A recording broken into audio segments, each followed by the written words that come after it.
Täna räägin teemal, kuidas teha telefoniga dokumentidest PDF-faile, nii et need failid oleks ka mõistliku suurusega. Ja alustan sellest, et laadisin alla sellise äpi enda telefoni nagu Document Scanner. DocScanner, sedapidi leiab selle äpitegist üles, panen selle DocScanneri käima. Siin ma olen paari dokumenti juba skanneerinud, siit sa saab ka QR-koode teha, aga meid huvitavad ainult lihtsalt dokumentide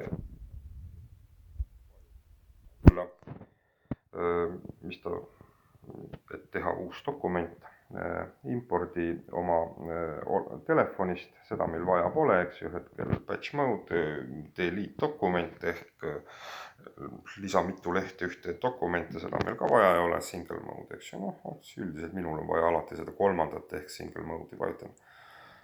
Ja näete, siin on nüüd see dokument mul olemas, ma olen nüüd alumisele dokumendi osale peale pannud ka klaasitüki, et ta sirge seisaks. Näete, päris teravaks jäi ja vajutan kõks. Tegi pildi ära. Vaatame nii, kinnitame pildi.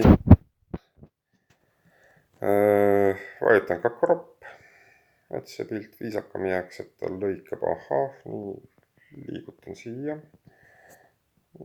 Tekitame ka seda, palju meil tegelikult siin, mis see dokumendiga meil siin tegelikult on, eks ju, natuke mängib.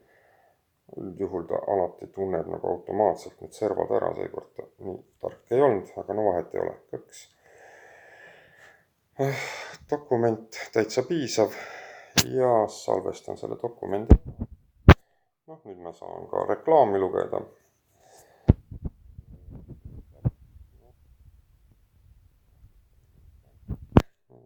Aga dokument on vähemalt valmis.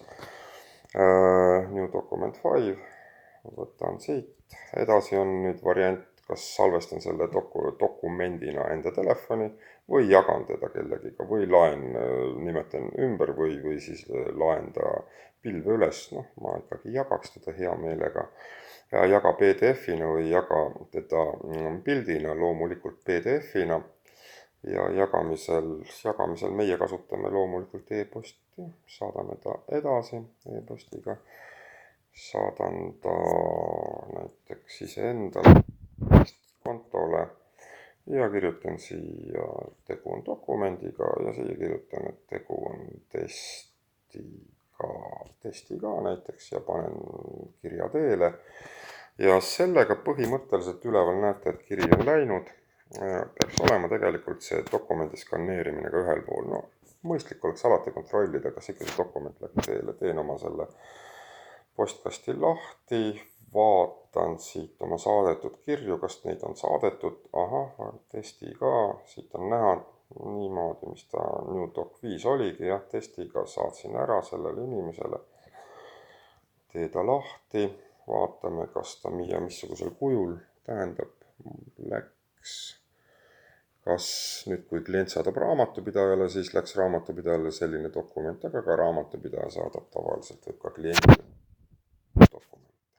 Sellega on dokumentide PDF-ina skanneerimine lõppenud kinnitusega ja nagu te näete, selle dokumendi suurus on 81 kilobaiti ehk 0,08 megabaiti, mitte 5 mega või 10 mega. Ja see on sisuliselt ka e-posti puhul